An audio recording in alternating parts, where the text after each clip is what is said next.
For more than 5 decades, fans have raved about the modern-day take of Romeo and Juliet, of course, West Side Story.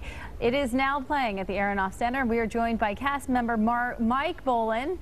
How was opening night, Mike? It was great, Tanya. Thanks. Yeah, how many opening nights do you think this is for you now? I think this is our 37th. 37, because you have been with West Side Story since it started going on the road. Yeah, since August of 2010. Wow. About almost 600 performances.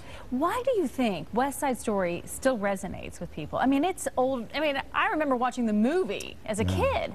Well, you have a lot of beautiful ingredients of the love story, the tragedy, great dancing, and great singing, and great music. So it's really, it hits all the hot spots. We should say that your character is the cop. You get to bang heads around quite a bit. I do. I play Lieutenant Schrank. There's two cops. There's Officer Krupke, who everybody knows because of the song, and then there's Lieutenant Schrank, who's sort of the head cop, and he's the loudmouth, and he does a lot of the threatening. It's a lot of fun to do. Yeah, I was going to ask you, is that a fun role? Oh, yeah, absolutely. Yeah, because I'm older than all the kids, and I'm bigger than most of them, too, so it's I just get to yell at them and let off a little steam.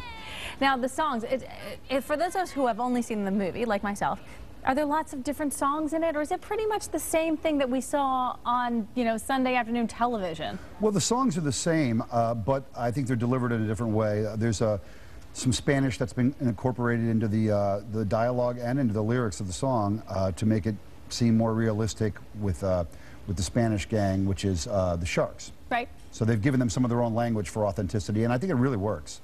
In fact, you were telling me off air that the reason I asked, why did this suddenly come back? And you gave me the answer. Right. Arthur Lawrence, who wrote the book, the librettist, they call it, he always wanted a more genuine take on this. He was never quite satisfied with what he saw, and then it finally occurred to him that if he gave the Sharks some of their own language and then sort of threatened up a little bit of the dancing, that it would have a raw feel. That more authentic? Yeah. Instead of more, he felt that it was becoming what he called a museum piece. And he wanted to update it a little bit, but not change the whole thing.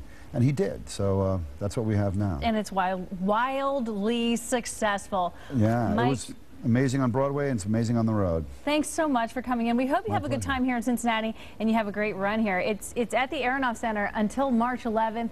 Tickets are still available. Hope you get down and check it out. Your kids probably yell